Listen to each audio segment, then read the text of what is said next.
The words came at me like a slap across the face. "I'm tired of you, Mom." My son Terrence stood in the doorway of what used to be my bedroom, the master bedroom of the house I bought with my own money 30 years ago. He had his arms crossed, and his wife Bianca stood right behind him with that smug look on her face, the one she always wore when she got her way. I was holding a laundry basket. I'd just finished washing their clothes, folding them neat and perfect like I always did. My hands were still damp from the warm water. I was 72 years old, and I'd spent the morning on my knees scrubbing their bathroom floors. "What did you say?" I asked, even though I heard him clear as day. "You heard me." Terrence didn't even look sorry. "I'm tired of you being here. This is supposed to be our house now, and you're always in the way. You're making Bianca uncomfortable in her own home." Her home. My house that I bought when he was just 10 years old. The house where I raised him by myself after his daddy ran off. The house where I worked double shifts as a nurse to keep the lights on and food on the table. The house where I scraped together every penny so he could go to college debt-free. "Terrence, baby, this is my house," I said softly, trying to keep my voice steady. "I put your name on the deed to help you, remember? When you and Bianca got married, you said you needed it for the loan." "That was 5 years ago, Ma." He cut me off like I was nothing. "Things change. We have kids now. We need our space. You're always here, always hovering, always trying to tell Bianca how to raise Amaya and Jordan. It's too much." Bianca stepped forward then, touching Terrence's shoulder like she was comforting him, like he was the one hurting. "Dorothy, we think it's time you found your own place. Maybe one of those senior apartments. They have activities and everything. You'd make friends your own age." My chest felt tight. My own son was asking me to leave my own house. "Where am I supposed to go?" I whispered. "That's not really our problem anymore," Bianca said, and I saw something cold flash in her eyes. "We've been more than patient. You can stay with your sister for a while, can't you?" My sister Louise lived in a one-bedroom apartment in Atlanta, barely making it on her Social Security. But they didn't care about that. "I gave you everything," I said, looking at Terrence. "Everything I had." "And we're grateful, Ma. But it's time for you to move on." He turned away from me. Actually turned his back on me. "We need an answer by the end of the week. Figure it out." They walked away, leaving me standing there with that laundry basket, my whole world crumbling around me like old bricks. Before we continue, please tell us where you're watching from so we know how far our stories reach, and subscribe to the channel to help us grow. Let me tell you how it started, how I got to this breaking point. Because this didn't happen overnight. This was years in the making, and I was too blind to see it. My name is Dorothy Washington, but everybody calls me Dot. I'm 72 years old, and I've been a registered nurse for 45 years. I worked at County General Hospital until I retired at 67. Before that, I did night shifts, double shifts, holiday shifts, whatever it took to raise my boy right. Terrence's father, Marcus, left us when Terrence was just 8. Walked out one Tuesday morning and never came back. Didn't leave a note, didn't leave money, just gone. So it was me and my baby against the world. I bought this house when Terrence was 10. It wasn't much back then, a small 3-bedroom in a decent neighborhood on the south side. But it was mine. I painted every wall myself, planted flowers in the front yard, made it a home. Terrence had his own room with posters of Michael Jordan and Tupac on the walls. I had my room, and we had a guest room for when my sister visited. I raised that boy in church every Sunday at New Hope Baptist. Made sure he knew right from wrong, taught him to respect his elders, to work hard, to be grateful for what he had. He was a good kid, smart, polite, made the honor roll every semester. I was so proud of him. When he got into State University, I cried tears of joy. My baby was going to college. He was going to have opportunities I never had. I worked extra shifts to pay for everything, tuition, books, his apartment near campus. He graduated with a degree in business management, and I was there in the front row, cheering louder than anybody else. He got a good job at a marketing firm downtown, started making decent money. That's when he met Bianca. Now, I tried to like that girl, I really did. She came from a well-off family. Her daddy was a dentist, her mama was a teacher. They had money, had connections. Bianca was pretty, dressed nice, talked proper. But there was something about her that made me uneasy from the start. She smiled with her mouth, but never with her eyes. At Sunday dinner, the first time I met her, she barely touched my macaroni and cheese, said she was watching her carbs at my table, where I'd spent all morning cooking. "Baby, you sure you don't want to try Mama's cooking?" Terrence asked her, piling his own plate high. "She makes the best soul food in the city." "I'm sure it's lovely," Bianca said, pushing food around her plate. "I'm just not very hungry."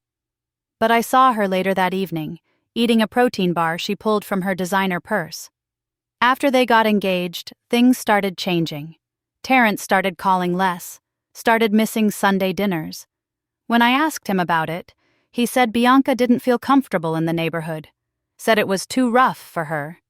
Too rough. The neighborhood where I raised him safe and sound for 20 years. They got married at some fancy hotel downtown. The wedding cost more than I made in a year. Bianca's parents paid for most of it, and they made sure everybody knew it. I wore my best dress, a purple one I bought special for the occasion, and Bianca's mother looked at me like I was wearing rags. "Oh, how colorful," she said, her voice dripping with fake sweetness. But I smiled and held my head high. I was there for my son. A year after the wedding, Terrence came to me with a problem. He and Bianca wanted to buy a bigger house, something in a better area with good schools for the kids they were planning. But they needed help with the down payment, and the bank wanted to see more assets on the loan application. "Ma, if you could put your name on my deed, just temporarily, it would help us qualify for a better rate," Terrence explained over coffee in my kitchen. "It's just paperwork. The house is still yours, but it shows the bank I have family support. It'll help Bianca and me get our dream home." I should have talked to a lawyer. I should have asked more questions. But this was my son, my baby, asking for help. What kind of mother would I be if I said no? So I went with him to the courthouse, signed the papers, put his name on the deed to my house as a co-owner. The lawyer, his lawyer that Bianca's father recommended, said it was all standard, said I was still protected, said it was just to help with the loan. 3 months later, Terrence and Bianca said the house deal fell through. The market was bad, they said. They'd wait a while. Meanwhile, they asked if they could stay with me temporarily to save money. I said yes, of course. My grandbabies were coming. Bianca was pregnant with Amaya. I wanted to help. I wanted to be close to my family. That was 5 years ago. 5 years of slowly being pushed out of my own home. It started small. Bianca rearranging my kitchen cabinets to make more sense. Bianca suggesting I might be more comfortable in the smaller guest room since they needed the master for the baby's nursery. Bianca making comments about my cooking being too heavy and not heart-healthy. Then came the bigger things. Terrence stopped asking my opinion about decisions. Stopped inviting me to family outings. When I tried to play with my grandkids, Bianca would swoop in and say they needed to nap or do homework. She hired a nanny, a young woman named Crystal, even though I was right there, willing and able to help with Amaya and Jordan. "We need someone with proper childcare training," Bianca said when I offered to watch the kids. Proper training. I raised a son by myself, put him through college, and she's talking to me about proper training. The final straw came 3 months ago. I woke up one morning to find my furniture from the living room, my good furniture that I'd had for 20 years, piled in the garage.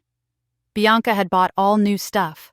White couches, glass tables, expensive rugs. Everything modern and cold. "Dot, we're just updating the space," she said when I found her directing the delivery men. Your old furniture was so dated. Don't worry, we'll donate it somewhere nice. My furniture. In my house. Being thrown out like garbage. That night I cried myself to sleep in the small guest room that used to be half the size of my old master bedroom. I could hear Terrence and Bianca laughing in my bedroom, watching TV on the big screen they'd mounted on my wall. I started noticing other things too. Mail coming for me that I never saw. Phone calls that Bianca said were just telemarketers, but wouldn't let me answer. Bank statements that looked different. When I asked Terrence about it, he said he was handling things for me since I was getting older. Getting older. Like I was senile, like I couldn't manage my own affairs. Last month I tried to check my bank account online. My password didn't work. When I called the bank, they said my account had been changed to require dual authorization, mine and Terrence's. For my protection, they said. I felt the walls closing in, but I didn't know what to do. This was my son, my flesh and blood. Surely he wouldn't really hurt me. Surely this was all just a misunderstanding. Then came that day with the laundry basket. Those words. I'm tired of you, Mom. After they walked away, I sat on the edge of my old bed in that tiny guest room and stared at the wall. I saw my whole life flash before me. All the sacrifices, all the love, all the trust. And for what? To be thrown away like yesterday's trash? That's when something inside me shifted. I felt it like a physical thing, like a door closing and a window opening. The hurt was still there, sharp and fresh. But underneath it, something else was growing, something hard and determined. I thought about my mama, gone now 15 years. She used to say, "Baby girl, don't let nobody make you feel small, especially not somebody you gave everything to. If they can't see your worth, you show them. You show them what they lost." I picked up my cell phone, the old flip phone Terrence said was embarrassing, but I kept anyway. I scrolled through my contacts until I found a name I hadn't called in years. Gladys Porter. Gladys used to be my co-worker at County General. She'd retired a few years before me and started working as a paralegal at a law firm downtown. We'd lost touch, but I remembered her saying, "Dot, if you ever need legal help, you call me. Family can turn on you faster than strangers. Protect yourself." My hand shook as I pressed dial. "Hello?" Gladys's voice was exactly how I remembered, strong, no nonsense. "Gladys, it's Dorothy Washington, from the hospital." "Dot! Girl, it's been years! How are you?" "I need help," I said, and my voice cracked. "I need legal help. It's about my house and my son, and I think I'm in trouble." There was a pause. Then Gladys said, "Don't say another word on the phone. Can you meet me tomorrow? There's a coffee shop on Maple Street near the courthouse, Java Junction. 10 in the morning. Can you make it?" "Yes," I said. "Good. Don't tell nobody you're meeting me. Not your son, not his wife, nobody. Just come alone. And Dot, whatever's happening, we're going to fix it. You hear me?" "I hear you." "See you tomorrow, sister." I hung up and sat there in the darkness. Outside my door, I could hear Bianca on the phone with one of her friends, laughing about something. I heard Terrence telling the kids to get ready for bed. Normal family sounds, except I wasn't part of the family anymore. I was an inconvenience, a problem to be solved. But I wasn't going down without a fight. The next morning, I woke up early. I put on my good Sunday dress, the navy blue one with the pearl buttons. I did my hair, put on a little lipstick. When I came out of my room, Bianca was in the kitchen making smoothies. "Where are you going all dressed up?" she asked, her eyes narrowing. "Church activity," I lied smoothly. "Helping with the food pantry." She looked suspicious, but shrugged. "Fine. Can you pick up my dry cleaning on the way back? I left the ticket on the counter." She left the ticket on the counter. In my house, treating me like hired help. "Sure," I said sweetly. I drove my old Honda, the one Terrence said I should sell because it was unsafe, to Java Junction. My heart was pounding the whole way. I kept thinking about turning back, about just accepting my fate, about not making waves. But then I remembered those words. I'm tired of you, Mom. No. I wasn't going back to that. Gladys was waiting at a corner table, 2 cups of coffee already ordered. She stood up when she saw me and we hugged tight. She looked good. Her hair was silver now, cut short and stylish, and she wore a sharp burgundy suit. Sit down, honey, she said. And we did. Now tell me everything. So I did. I told her about putting Terrence's name on the deed, about moving into the guest room, about my furniture being thrown out, about my bank account, about being told to leave my own house. Gladys listened to everything, taking notes on a yellow legal pad. Her jaw got tighter and tighter as I talked. When I finished, she looked at me with eyes full of fire. Dorothy Washington, she said, your son is stealing from you. Him and that wife of his. They're pushing you out so they can take your house completely. And if you don't act fast, you're going to lose everything. The words hit me like ice water. What do I do? I whispered. Gladys reached across the table and took my hand. First, we're going to see the best lawyer I know. His name is James Reeves, and he specializes in elder abuse and property law. Second, we're going to get copies of every document. The deed, your bank statements, everything. Third, she paused and looked at me hard. Third, you're going to have to be strong. This is going to get ugly. You're going to have to fight your own son. Can you do that? I thought about Terrence as a little boy, holding my hand on the first day of school. I thought about teenage Terrence, crying in my arms when his first girlfriend broke his heart. I thought about college graduate Terrence, lifting me up and spinning me around in joy. Then I thought about the man who stood in my doorway and said he was tired of me, the man who let his wife throw out my furniture, the man who locked me out of my own bank account. Yes, I said, I can do that. Gladys smiled, fierce and proud. Then let's go to war. We spent the next 4 hours with James Reeves in his office downtown. He was a tall black man in his 50s with kind eyes and a sharp mind. He listened to everything, looked at the documents I'd brought, and made phone calls. Finally, he looked at me and said, Mrs. Washington, I'm going to be straight with you. This situation is bad, but it's not hopeless. You still own half the house legally, but we need to act immediately before they try to push you out completely or forge documents. I've seen cases like this before. Adult children who gaslight their parents, make them feel crazy, make them give up their rights. What's the plan? I asked. We're going to file an emergency motion to protect your assets. We're going to freeze any changes to the property deed. We're going to audit your bank accounts and reverse any unauthorized changes. And... He paused. Mrs. Washington, have you thought about what you want the end result to be? Do you want to keep living in that house with them? Do you want them out? Do you want to sell? I thought about it. Really thought about it. Did I want to live there with people who hated me? Did I want to fight for a house that had become a prison? I want my freedom back, I said quietly. I want my dignity back. I stopped, surprised by the strength in my own voice. I want to sell the house, take my half, and start over somewhere they can never hurt me again. James Reeves nodded slowly. That's going to be complicated since Terrence is a co-owner, but it's possible.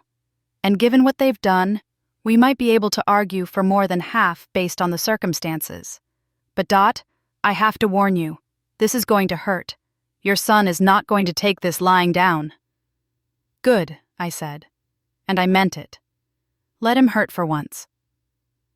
That night, I went back to the house, back to that guest room, back to pretending everything was fine. But inside, I was different. Inside, I was made of steel. I played my part perfectly, said yes ma'am to Bianca, stayed out of the way, didn't complain. And every day I met with James and Gladys, filed papers, gathered evidence, built my case.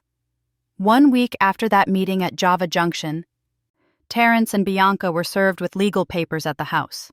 I was at church, really at church this time, when it happened. My phone rang 3 times before I answered. It was Terrence, and he was screaming, "What did you do? What the hell did you do, Ma?" "I protected myself," I said calmly. "You're suing us? Your own family? Are you insane?" "No, baby," I said, and I was surprised how steady my voice was. "For the first time in years, I'm thinking clearly. You wanted me gone? Well, I'm going. But I'm taking what's mine." "You can't do this. That house is ours. We have kids." "That house is mine. I bought it. I paid for it. Your name is on the deed because I trusted you. That was my mistake, but I'm fixing it now." Bianca grabbed the phone. "You're a spiteful old woman. After everything we've done for you." "What exactly have you done for me, Bianca?" I asked. "Besides throw away my furniture, kick me out of my bedroom, and try to steal my house?" She didn't have an answer for that. "My lawyer will be in touch," I said. "Don't call me again unless it's to apologize." I hung up. My hands were shaking, but I felt alive for the first time in years. I felt powerful. I felt free. The war had begun, and I wasn't planning to lose. The first court hearing was on a Tuesday morning in late September. I wore my best suit, a charcoal gray one I'd bought for Terrence's college graduation. Gladys sat on one side of me, James Reeves on the other. Across the aisle, Terrence and Bianca sat with their lawyer, a slick-looking white man in an expensive suit that probably cost more than my car. Terrence wouldn't look at me. Not once.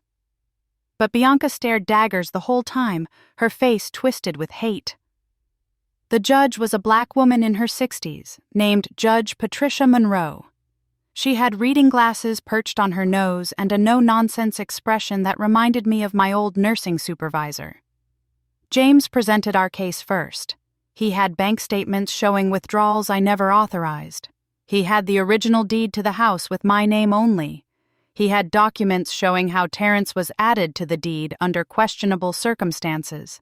He even had testimony from my bank manager saying that the dual authorization on my account was set up without my knowledge.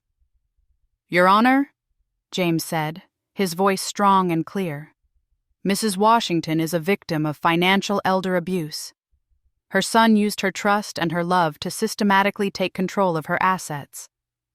He isolated her in her own home, controlled her access to her own money, and then attempted to force her out entirely. This is a textbook case of exploitation." Terrence's lawyer stood up, all smiles and charm. "Your Honor, this is simply a family misunderstanding blown out of proportion. Mr. Washington was helping his elderly mother manage her affairs because she was having difficulty with modern banking and technology. The dual authorization was for her protection." "I never agreed to it," I said loudly, and everyone turned to look at me. "I never signed anything saying my son could control my bank account." Judge Monroe looked at me over her glasses. "Mrs. Washington, you'll have your chance to speak. Mr. Reeves, continue." James pulled out more documents. "Your Honor, we have evidence that Mrs. Byming Washington tried to access her account multiple times and was denied. We have evidence that her mail was intercepted. We have evidence that she was forced to move from her master bedroom to a guest room in her own house. We have evidence that her personal property was discarded without her consent."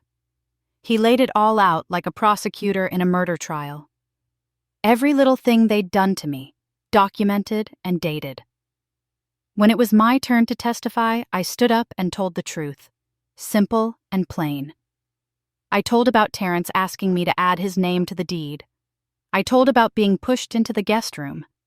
I told about my furniture and the garbage. I told about Bianca treating me like hired help in my own home. And then, I said, my voice cracking just a little, my son looked me in the eye and said, "I'm tired of you, Mom." Like I was a burden he couldn't wait to get rid of. After everything I sacrificed for him, after raising him alone, putting him through college, giving him everything I had. He was tired of me. I saw Judge Monroe's jaw tighten. She was a mother too. She understood. When Terrence testified, he tried to make it sound like he was the victim. He said I was becoming forgetful and difficult. He said I refused to accept that times had changed. He said Bianca was just trying to help modernize the house. "My mother is elderly, Your Honor," he said, and he had the nerve to look sad. "She's not thinking clearly. We were trying to protect her and prepare for her future care." "Mr. Washington," Judge Monroe said, her voice ice-cold, "your mother is a retired registered nurse who worked for over 40 years. She managed her own affairs successfully until you inserted yourself into them. Does that sound like someone who's not thinking clearly?" Terrence didn't have an answer for that. Judge Monroe made her ruling right there. "I'm granting Mrs. Washington's emergency motion. All changes to her bank accounts are to be reversed immediately. Mr. Washington, you are prohibited from making any decisions regarding the property or Mrs. Washington's finances without her explicit written consent. Furthermore, I'm ordering a full forensic audit of all financial transactions involving Mrs. Washington's accounts for the past 5 years. We're going to see exactly where her money went." Bianca let out a gasp. Terrence's face went white. "Court is adjourned. We'll reconvene in 30 days to review the audit findings." As we left the courtroom, Terrence tried to approach me. "Ma, please, can we just talk about this?" "No," I said, walking past him. "Talk to my lawyer." Gladys looped her arm through mine as we walked out. "You did good, Dot. Real good." But the victory felt hollow. This was my son, my baby. And we were enemies now. The forensic audit took 3 weeks. When the results came back, I almost couldn't believe what I was reading. Over the past 5 years, Terrence and Bianca had withdrawn over $75,000 from my accounts. Small amounts at first, a few hundred here, 1,000 there. Then bigger chunks. Money I'd saved my whole life, money from my retirement, money I'd planned to leave to my grandchildren someday. They'd used it for everything. Vacations to Hawaii and Miami, Bianca's designer purses and shoes. Private school tuition for the kids at a fancy academy across town. A new BMW for Terrence. Furniture. Electronics. Even Bianca's cosmetic procedures. The audit found a $12,000 payment to a plastic surgery center. They'd been living high on my money while treating me like garbage in my own house. $75,000, I whispered, staring at the papers in James Reeves's office. "That's everything I saved. Everything." James nodded grimly. "And I'd bet there's more we haven't found yet. These are just the obvious transactions. There could be cash withdrawals, checks made out to their friends, all kinds of things." "What do we do now?" Gladys asked. "Now?" James smiled, and it wasn't a nice smile. "Now we go for the throat. We're filing criminal charges for financial elder abuse and theft. And we're petitioning the court to force the sale of the house, with Mrs. Washington receiving not just half the proceeds but reimbursement for the stolen funds plus damages." I felt dizzy. Criminal charges. Against my own son. "Dot?" Gladys touched my arm. "You okay?" "No," I said honestly. "But I'm going to be." Word spread fast in our community. By Sunday, everyone at New Hope Baptist knew about the lawsuit. I'd expected judgment, expected people to tell me I was wrong for going after my own family. That's what family does, right? They forgive. They turn the other cheek. But that's not what happened. After service, Pastor Williams asked me to stay behind. He was a good man in his 70s who'd been preaching at New Hope for 30 years. He'd baptized Terrence when he was 12. "Sister Dorothy," he said, taking my hands in his. "I want you to know that this church stands with you. What your son did, what he's doing, it's not right. It's not godly. The Bible says to honor thy father and mother, and he's done the opposite." I started crying. I couldn't help it. "I feel like I failed him," I sobbed. Like I raised him wrong. No, Pastor William said firmly. You raised him right. He chose to do wrong. That's on him, not you.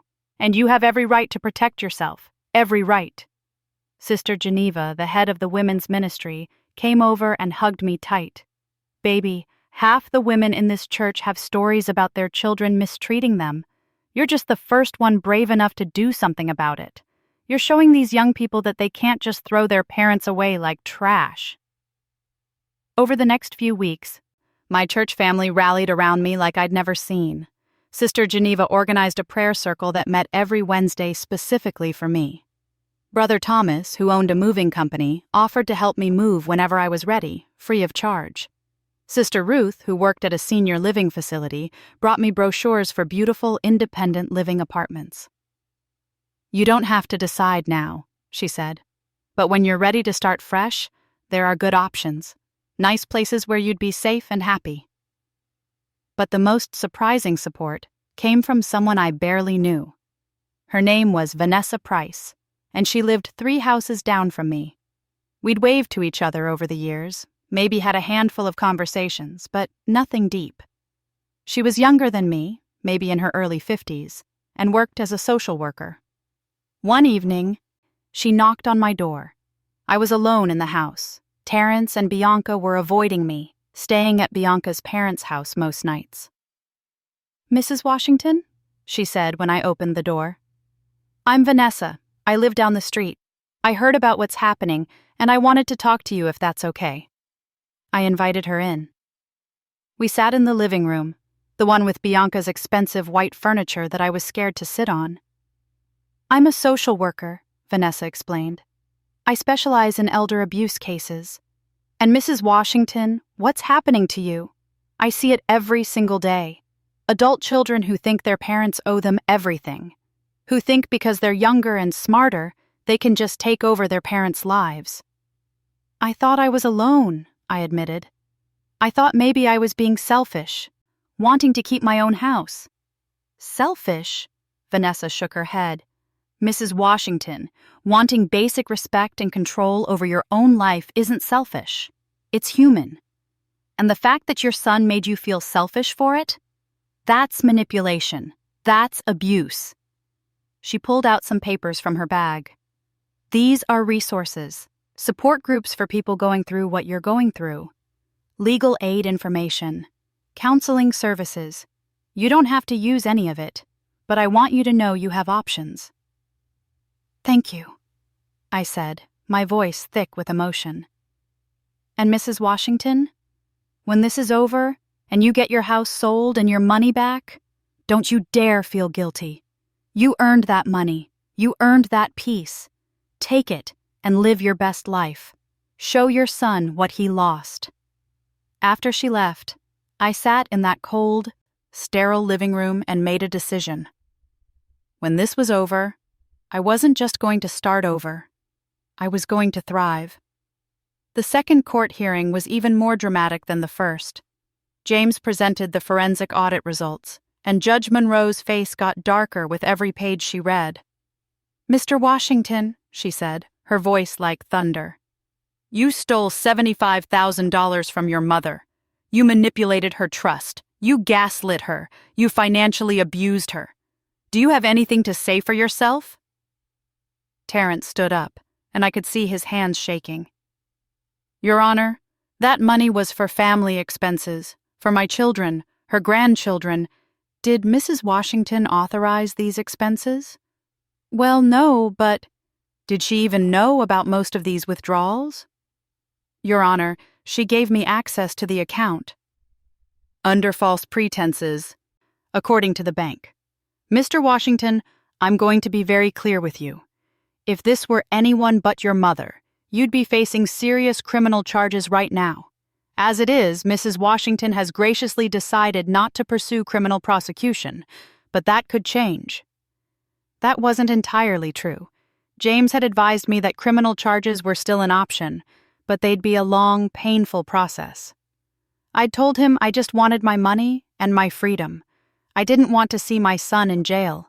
I didn't have that kind of hate in my heart, even after everything. I'm ordering the house to be sold, Judge Monroe continued. The proceeds will be split, with Mrs. Washington receiving her 50% plus $75,000 in restitution for the stolen funds. The remaining amount will go to Mr. Washington. Mrs. Washington, you have 60 days to vacate if you choose to do so sooner, or you may remain in the property until the sale is complete. Bianca stood up, furious. Your Honor, that's not fair. We have children. Where are we supposed to go? Judge Monroe looked at her coldly. Mrs. Washington, perhaps you should have thought about your children before you stole from your mother-in-law and treated her like a servant in her own home. This case is about more than money. It's about basic human decency, which you and your husband seem to lack. She banged her gavel. Case closed. The house will be listed immediately. As we left the courtroom this time, Terrence didn't try to talk to me. He just stared, his face full of something I couldn't quite read. Anger? Regret? Fear? Bianca was pure rage. This isn't over, she hissed as she passed me. You're going to regret this, old woman. Gladys stepped between us.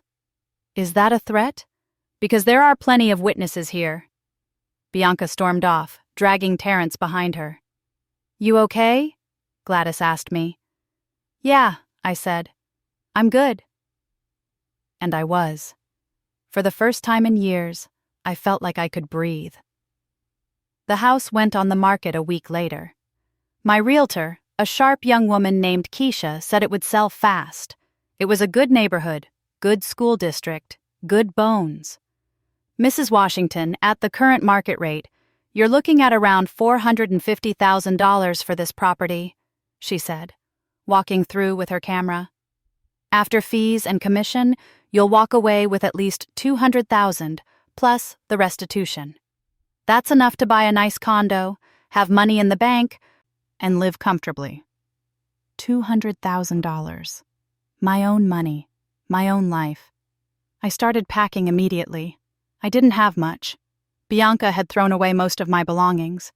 But I packed my photo albums, my nursing school diploma, my mama's Bible, my grandmother's quilt, the things that mattered. Terrence and Bianca had moved out completely by then, staying with her parents. They came by once to get their things, and we didn't speak. Just moved around each other like strangers. But my grandbabies, Amaya and Jordan, they were different. Amaya was 7, Jordan was 5. Sweet kids who had no idea what was happening. When they came to get their toys, Amaya hugged me tight. Grandma, are you going away? Yes, baby, I said, holding her close. But I'll still see you.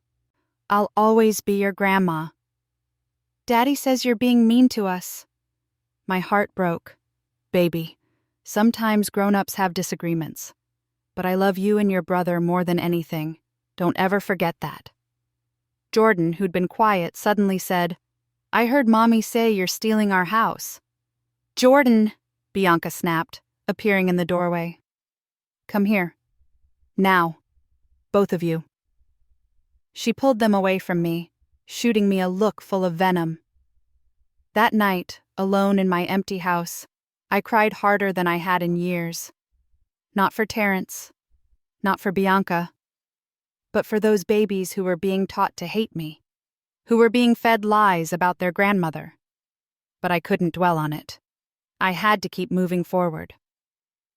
The house got an offer within 2 weeks, a young couple with a new baby, excited about their first home. When I met them at the closing, they were so full of hope and joy that I couldn't help but smile. Mrs. Washington, the young woman said, we're going to love this house. We're going to make so many happy memories here. I hope you do, I said sincerely. I really do. The closing was scheduled for November 15th, 2 months away, 2 months until I'd be free. But Terrence and Bianca weren't done fighting. 3 weeks before the closing, James called me with bad news. Dot, they're trying to block the sale. They filed an emergency appeal claiming the judge's ruling was biased and that you manipulated the court. Can they do that? I asked, feeling panic rise in my chest. They can try. It won't work. We have too much evidence. But it could delay things. Maybe a few weeks, maybe longer. I felt my blood pressure rising. After everything, they were still trying to hurt me, still trying to keep me trapped. What do I do? Nothing. Let me handle it. Just sit tight. But I couldn't sit tight. I was done being passive, done being a victim. I called Vanessa, my social worker neighbor. I need to know something. If they delay this sale, can they force me to stay in that house indefinitely? No, she said firmly. You have a court order. The sale will happen eventually. But Dorothy, I'm worried about you. Are you safe there? Are they threatening you? No, they're not here. But Vanessa, I can't live like this anymore, waiting for them to make another move. I need to end this. What are you thinking? I'm thinking, I said slowly, that I need to remind them who they're dealing with. I need to show them I'm not scared anymore. The next day, I did something I never thought I'd do. I called Bianca's mother. Patricia Harper answered on the third ring. Hello? Mrs. Harper, this is Dorothy Washington, Terrence's mother. There was a long pause. What do you want? I want to talk to you about your daughter and what she's done to me. I don't think... Mrs. Harper, your daughter and my son stole $75,000 from me. They threw me out of my own bedroom. They treated me like a slave in my own house, and now they're teaching my grandchildren to hate me. Is that the kind of people you raised? Another pause. Then quietly, I don't know what you're talking about. Yes, you do. You've known all along. You've watched them do it. And you've said nothing because it benefited you too. Your grandchildren in private school. Your daughter with her designer lifestyle. All on my dime. That's not... There's a court record now, Mrs. Harper. It's all public. Everyone's going to know what kind of family you are. Everyone's going to know what your daughter did. Is that what you want? I could hear her breathing on the other end of the line. What do you want, Dorothy? I want your daughter to drop the appeal and let the sale go through. I want this over. And in exchange, I won't pursue criminal charges. But if she keeps fighting me, I will. I'll take this all the way. I'll make sure everyone knows exactly what they did. You can't threaten me. I'm not threatening you. I'm telling you the truth. I spent my whole life being nice, being patient, being forgiving. I'm done with that. Tell your daughter to back off or I'm going to war. And Mrs. Harper, I've got nothing left to lose. I hung up. My hands were shaking, but I felt powerful, strong, like the woman I used to be, before they broke me down. 2 days later, James called me back. Dot, you're not going to believe this. They dropped the appeal. The sale is going through as scheduled. I smiled. Good. What did you do? What I should have done years ago, I said. I stood up for myself.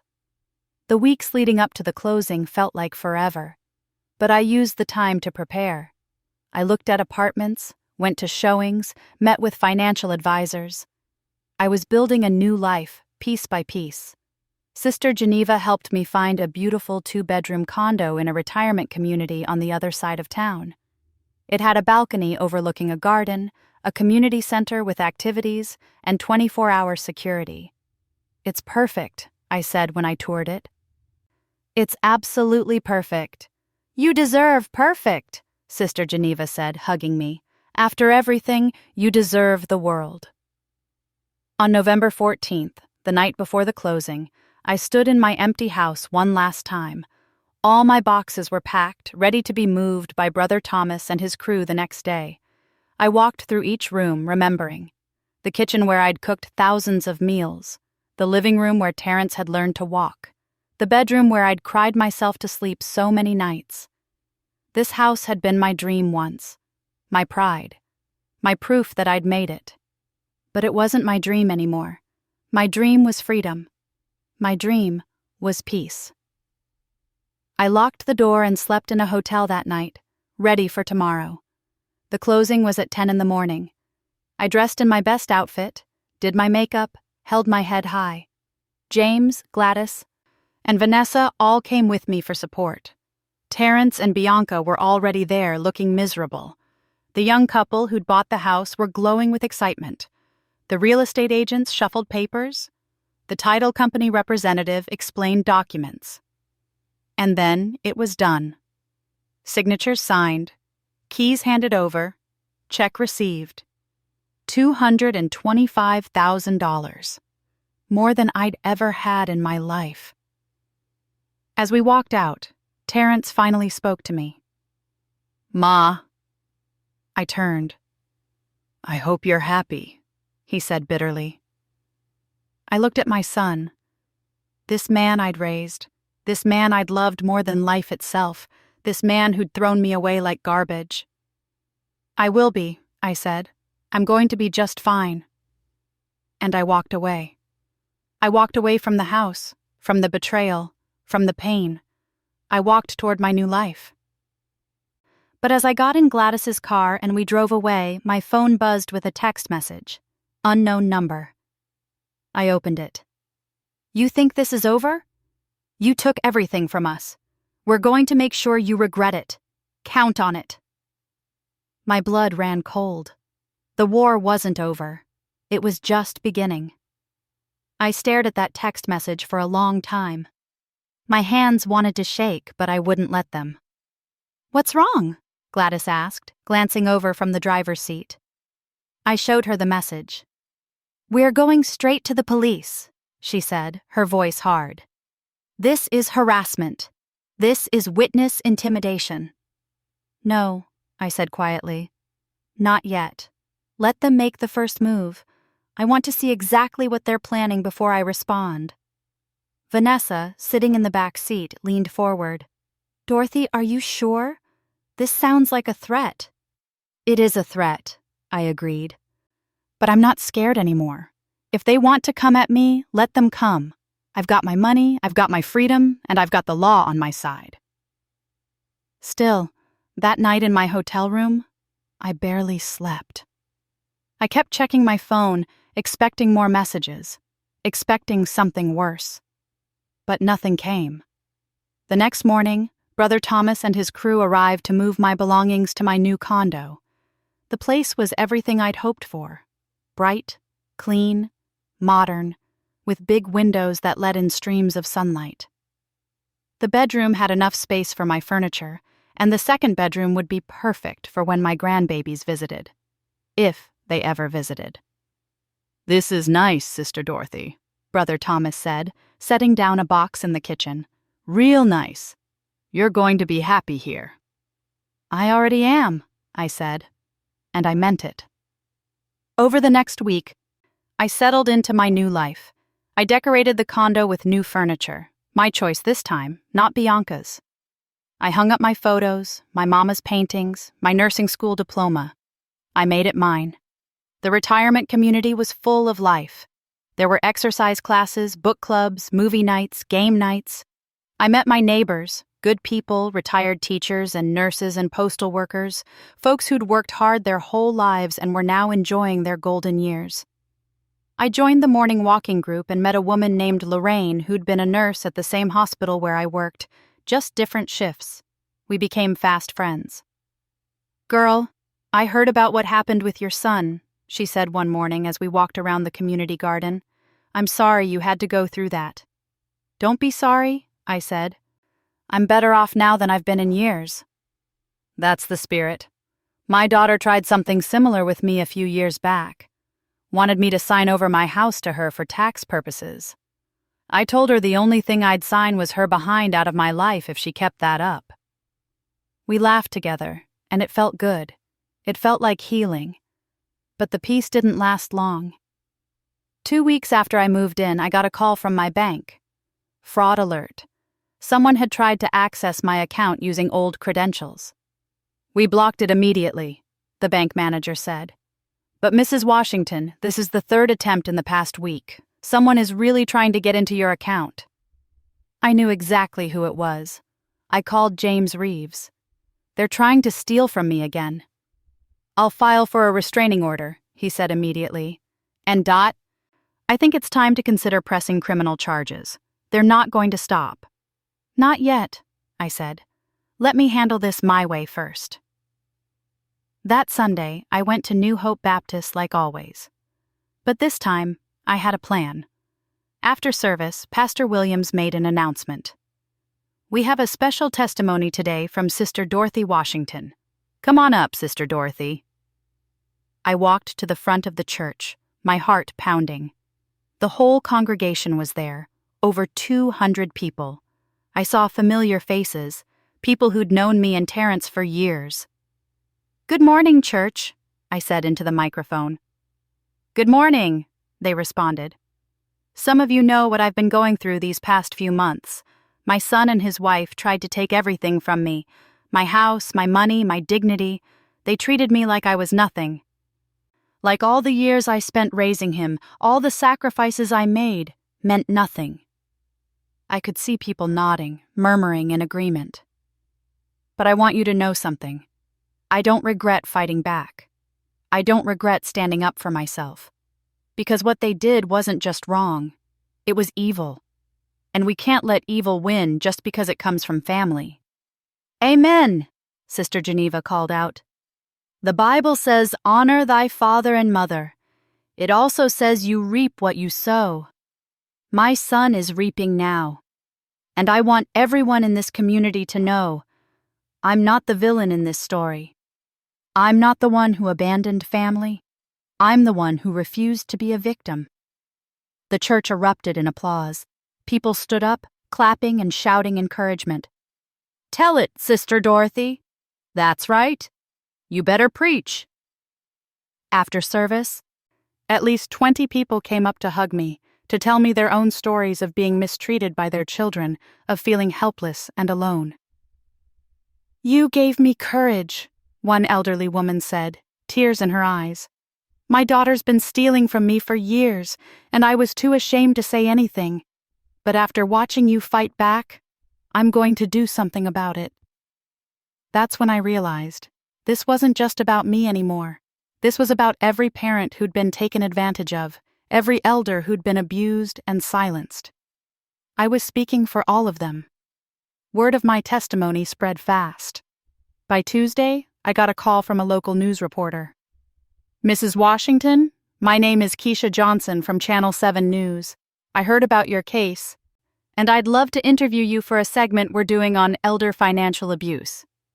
You want to put me on TV? I asked, surprised. Yes, ma'am. Your story is powerful. It could help a lot of people who are going through the same thing. Would you be interested? I thought about it. Thought about Terrence and Bianca seeing me on TV, telling the world what they did. Thought about them being exposed, shamed, embarrassed. Yes, I said. I'll do it. The interview aired the following Thursday. Keisha was a good reporter. She asked tough questions but was respectful. She showed documents from the court case, showed the forensic audit, showed everything. And I told the truth. All of it.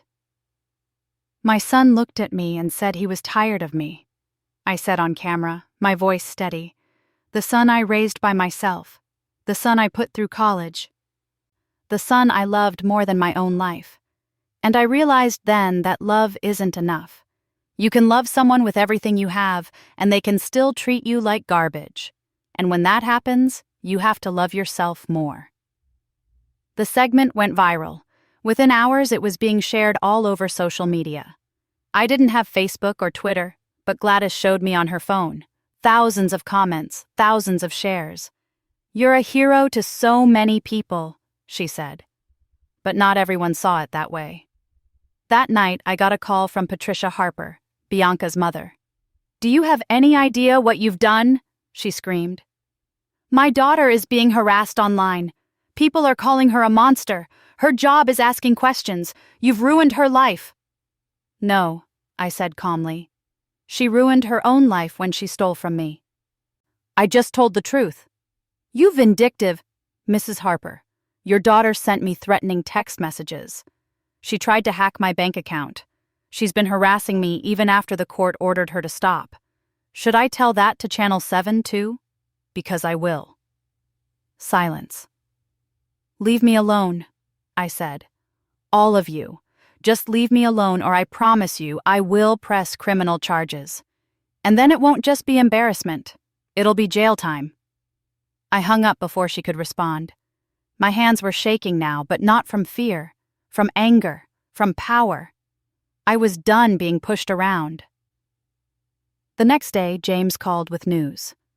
Dot, they want to settle. Terrence and Bianca are offering to sign a legal agreement promising no further contact in exchange for you not pressing charges. What kind of agreement? Complete no contact. They stay away from you. They don't access your accounts. They don't send messages. Violation results in immediate criminal prosecution. It's ironclad. And the grandkids? James paused. That's the hard part. They want to include the children in the no-contact order. My heart sank. So I'd never see Amaya and Jordan again? Not until they're adults and can make their own decisions. Dot, I know this is hard, but they've proven they'll use those kids as weapons. This might be the only way to protect yourself. I thought about Amaya's little arms around my neck. Jordan's sweet smile. My grandbabies. But then I thought about the years ahead. Years of Bianca poisoning them against me, teaching them to hate me, using them to hurt me. Sometimes you have to let go to be free. Okay, I said, my voice breaking. I'll sign it. The final legal meeting was held at James's office. Terrence and Bianca came with their lawyer, and we all sat in the same room for the first time since the court case. Terrence looked terrible, like he'd aged 10 years. Dark circles under his eyes, weight loss, slumped shoulders. Bianca looked furious, but scared. The lawyers explained the agreement. No contact, no communication, no access to my finances or property. Violation meant criminal charges. When it was time to sign, Terrence finally looked at me. Ma, he said, and his voice cracked. I'm sorry. I'm so sorry for everything. I looked at my son, really looked at him, and I didn't see the man who'd betrayed me. I saw the little boy I'd raised, the one I'd loved so fiercely, and despite everything, I still loved him. I probably always would. But love doesn't mean letting someone destroy you. I forgive you, I said quietly, but I don't trust you, and I won't let you hurt me again. He started crying, actually crying, tears running down his face. I messed up. I let everything get so twisted. I don't know how it happened. You made choices, I said. You chose her over me. You chose money over integrity. You chose cruelty over kindness. Those were your choices, Terrence, not mine. Can't we fix this? Start over? I thought about it, really thought about it. Maybe someday, I said. When you've proven you've changed, when you've done the work to become the man I raised you to be. But not now. Now I need to be free. We signed the papers. It was over. As they left, Bianca glared at me one last time, but Terrence turned back. I love you, Ma. I love you too, baby, I said. But loving you from a distance is the only way I can survive. And that was the last time I saw him. Life got better after that. Easier, lighter. I threw myself into my new community. I volunteered at the food bank with Sister Geneva. I joined the book club and made new friends. I took a watercolor painting class and discovered I was actually pretty good at it. I traveled too. Took a trip to Atlanta to visit my sister Louise for 2 weeks. We laughed and cried and healed together. Went to Savannah and walked by the beach, feeling the sand between my toes. Flew to Memphis and toured the Civil Rights Museum, feeling connected to my history, my strength, my people. I spent money on myself for the first time in decades. Got my hair done at a fancy salon, bought new clothes that made me feel beautiful. Treated myself to nice dinners, good wine, Broadway shows in New York. I was 72 years old and I was living like I was 30. 6 months after the settlement, I got a letter in the mail. No return address, but I recognized Terrence's handwriting. Inside was a single page. Dear Ma, I'm in therapy. Bianca and I are in therapy. I'm learning about the things I did, the ways I hurt you. My therapist says I have a lot of work to do before I can even think about asking for your forgiveness.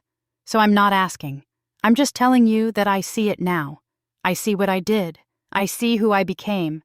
And I'm trying to be better. Not for you, for me, for my kids, so they don't grow up to treat people the way I treated you. I hope you're happy, Ma. I hope you're living your best life. You deserve it. Love, Terrence.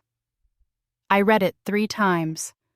Then I folded it carefully and put it in my memory box, next to photos of him as a little boy. Maybe someday we'd reconcile. Maybe someday he'd become the man I always knew he could be. But that was his journey. Mine was already complete.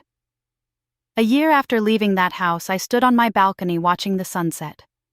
The sky was painted in oranges and pinks and purples, like God himself was putting on a show just for me. My phone rang. It was Gladys. Girl, you busy? Never too busy for you. Good, because me, Geneva, and some of the ladies from church are going to that new jazz club downtown tonight. You in? You know it, I said, grinning. What time? 8 o'clock. Wear something cute. I hung up and went to my closet, looking at all my beautiful new clothes. I picked out a royal blue dress that made me feel like a queen. As I got ready, I caught my reflection in the mirror. I looked different than I had a year ago. Lighter, happier, free. I thought about everything I'd been through, the betrayal, the pain, the fear, the fight. And I thought about where I was now, independent, strong, surrounded by people who loved and respected me, living the life I'd always deserved. Sometimes the people you love the most will hurt you the worst. Sometimes family will betray you. Sometimes the ones you sacrifice everything for will throw you away like garbage. But that doesn't mean you have to stay thrown away. You can pick yourself up. You can fight back. You can reclaim your life. You can be free. I grabbed my purse, locked my door, and headed out into the night. My new life was waiting, and it was going to be beautiful. 2 years later, on a random Tuesday afternoon, I was at the grocery store when I heard a small voice. Grandma? I turned around and saw her. Amaya. 9 years old now, taller, with her hair in braids just like I used to do for her. She was with Terrence, who looked better than the last time I'd seen him. Healthier, more at peace. Amaya, I breathed. She ran to me and threw her arms around my waist. I missed you so much. I hugged her back, tears streaming down my face. I missed you too, baby. Terrence walked over slowly. Ma, I know we're not supposed to, the agreement. But when she saw you, I couldn't. It's okay, I said. It's okay. We stood there in the middle of the grocery store, and Terrence told me how things had changed. How he'd been going to therapy for over a year. How he and Bianca had separated. She'd moved to California, and he had full custody of the kids. How he'd finally understood what he'd done to me. I don't expect forgiveness, he said. I don't even deserve to talk to you, but I wanted you to know. I'm teaching my kids the truth. About what I did. About how wrong I was. About how amazing you are. Grandma, Daddy says you're the strongest person he knows, Amaya said, looking up at me with those big brown eyes.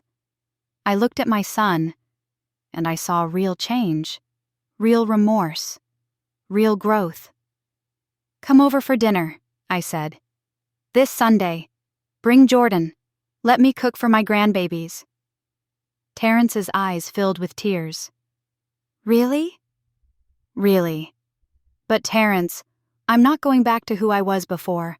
I'm not going to sacrifice myself for you ever again. If you want to be in my life, it's on my terms. You understand? Yes, ma'am, he said. I understand. That Sunday, they came to my condo. Jordan had grown so much, and he was shy at first, but he warmed up when I showed him the painting I'd done of a superhero that looked just like him.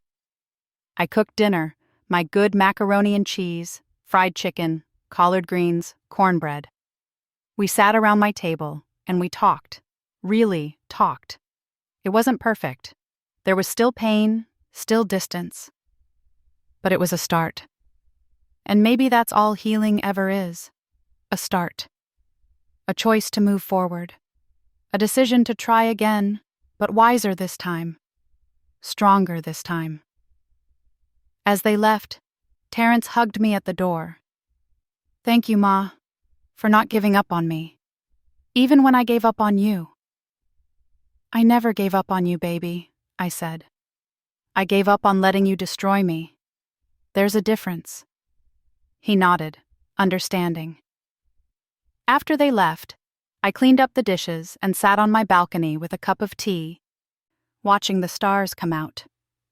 I thought about the woman I'd been 2 years ago, broken, scared, trapped. And I thought about the woman I was now, free, strong, whole. The journey hadn't been easy, but it had been worth it, every single step. Thanks for listening. Don't forget to subscribe and feel free to share your story in the comments. Your voice matters.